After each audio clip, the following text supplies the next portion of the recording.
Alright guys, welcome back to another episode of Selling Books with the Book Mind. Wanted to go through some things that I've sold within the last couple of weeks. First thing we got here is a lot of 20 random paperback books. These are chapter books for kids. I get them in all the time. Just in case you haven't watched any of my other videos, I purchase books by the pound, by the Gaylord, by the pallets.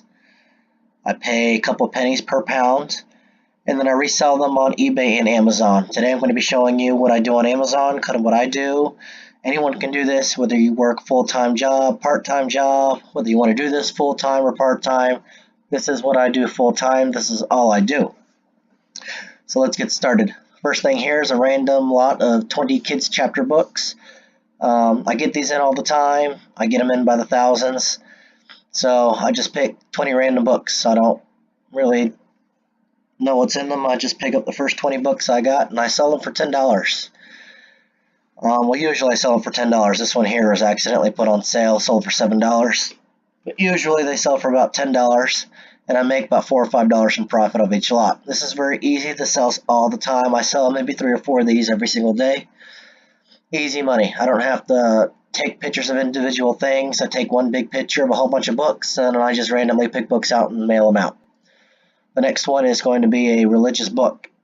Anything religious sells, whether you have devotional books, Bibles, anything you could possibly think of will sell. These sell very quickly. I usually don't sit on these for more than a week or two, which is a good turnaround rate for books. You know, if you're sitting on things for more than a week or two, they're a little bit slower, but books sell every single day. They sell consistently, especially things like this that are religious. The next thing I have is a lot of 12 paperback Babysitter Club books. Now keep in mind, guys, if you come around lots of books like this that are from one series and you don't have the entire series, don't sweat it. You can still sell what you have. Some people are only missing a couple books out of the entire series, out of what you have they want, so they're going to purchase the what you have. They're not always looking for the entire series, but keep in mind, if you do have the entire series, you've got a couple $100 sitting there. So the next book I have, the other way I sell books is I lot them in by author. So this is a lot of 5 J.D. Robb.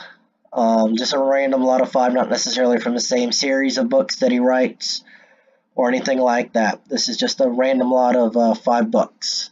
Sold for $14.70. Everything gets shipped out medium mail, so it's extremely cheap to ship. It's not like your first class or priority mail, which cost you $8 or $7 to ship. You're talking like $3 or $4 to ship all of this here. So you're still making pretty good money.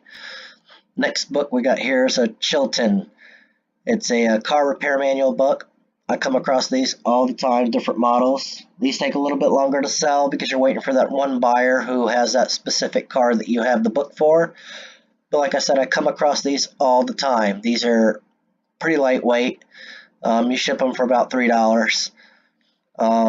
Everything I ship in a poly mailer, so I don't use boxes. They're not heavy. I don't go out of my way to, do anything fancy. Everything gets shipped in a plastic poly mailer. I have lots and lots of reviews saying they get there perfectly fine. There's no big deal unless you have a book that you're selling for $100. More expensive books, I'll take the time to put them in a box. For the most part, everything gets shipped in a poly mailer. So if you don't have a lot of supplies or you don't have a lot of room for boxes, no worries, stick it in a poly mailer. The next thing we have here is J.R.R. Tolkien. I've got a lot of 8 books here that I sold for $18.90. Now, books can be sold individually. Like I could have gone and taken each one of these books and sold them by themselves for around $3, $4. But in my opinion, they sell better and they sell faster if you lot them in lots like this. The bigger the lot, the faster they sell. The more money you get for them. And you're using less supplies to ship them. It's like selling 8 books separately to one customer and shipping it out one time. I just sell them in a lot and don't have to worry about one person buying so many books. Next book I've got here is another study Bible. It's a hardcover. They don't sell for as much as your regular leather book Bibles, but they do sell. I sold it for $14. I think I sit on this one here for about 3 or 4 days before it sells. Anything Bible related, whether it's a Bible, study Bibles, anything like that, sells extremely quickly. I usually have no problem selling things like this. The next book is a textbook. Now, like I said, I sell things on Amazon and eBay. This is a book that I pulled out for Amazon because I have an app that I scan and it told me that it's sold on Amazon. But then when I went to list it on Amazon, it's restricted, which means Amazon does not let me list it on Amazon. So then I turned around and sold it on eBay, which is not restricted. Nothing is restricted on eBay. You can sell anything you want on eBay. I made $27.97. The plus side is I got the money immediately, didn't have to wait around for Amazon, and Amazon fees are a little bit higher. So I made more money. The next one I have here is Popular Mechanics Do-It-Yourself Encyclopedia hardcover books. Again, I don't have the entire set. The entire set probably sell anywhere from $80 to $100. I've got 8 books of the set. Sold all 8 books for $21. So this was a little bit heavier. I think this cost me $8 to ship. Maybe not even that. So, like I said, this is cheap to ship books. You ship them all out in media mail, they're cheap to ship, you're making good profit on it. And you don't have to have the entire thing. The entire copy of this might have been 50, 60 books. I have 8. I sold 8, made a lot of money, and they don't even have to be in order. It doesn't have to be 1 through 8.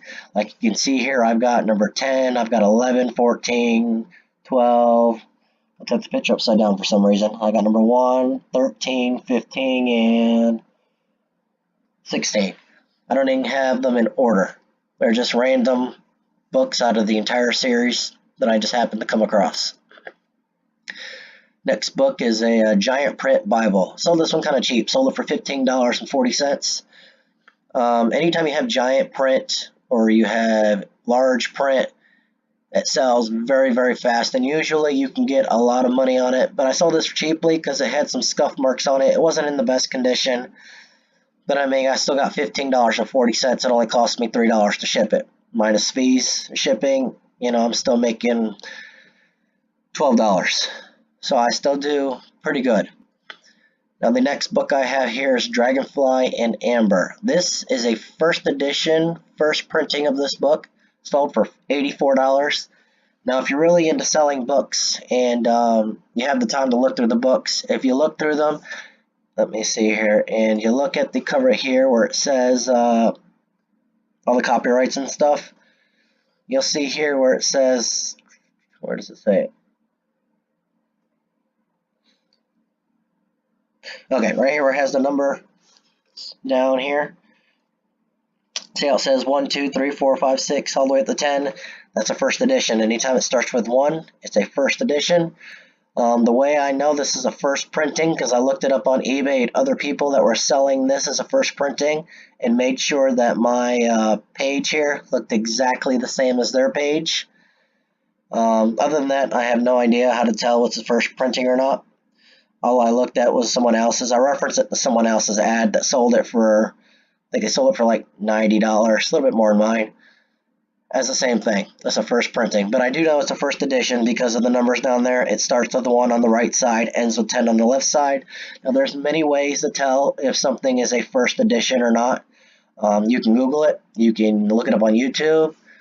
But do your due diligence and learn how to tell whether things are first editions. And if you think you have something that's a first edition or first printing, type it on eBay. See if anyone else is selling it. Compare yours to theirs. If it looks legit, sell it as a first edition. If you're not 100% sure it's a first edition, there are people locally that you can go and talk to, specialists, that could tell you these things, or just don't sell it. If you don't know, you're not sure, don't sell it so you don't have to worry about getting a negative feedback or anything like that. But I've been doing this for a while now, and I'm pretty confident when I find things, whether they're first editions, first printings. And I do my research. I look it up on eBay, see what other people are selling in regards to whether they're first printing and compare it to what I have. And again, I sold this one here for $84. Got $84. It's a hardcover. Everything on here matched exactly as others on eBay that sold for the same amount of money. Now, as you can see, everything that I sell is discounted. I put my things on sale because it makes people buy them. It looks better. It puts your listing up higher in the listings for eBay. And I run my sales for 1 week, 7 days. So towards the end of that 7 days, you'll have your impulse buyers will buy it because your sale is running off and they don't know if you're going to put it on sale or not. It's another good way to get people to buy your books or anything you're selling. Thank you for watching today. Please like, subscribe, and turn on your notifications if you want to see more. If you have any other questions about first editions, how to identify first editions, hit me up, leave me a comment. Let me know if you want to watch a video just on how to tell whether things are first edition, or how to do research to see if they're first printings, or what is a first edition if you don't know, or first printing. Let me know. Leave me a comment. Thanks, and tune back in for the next episode. Bye.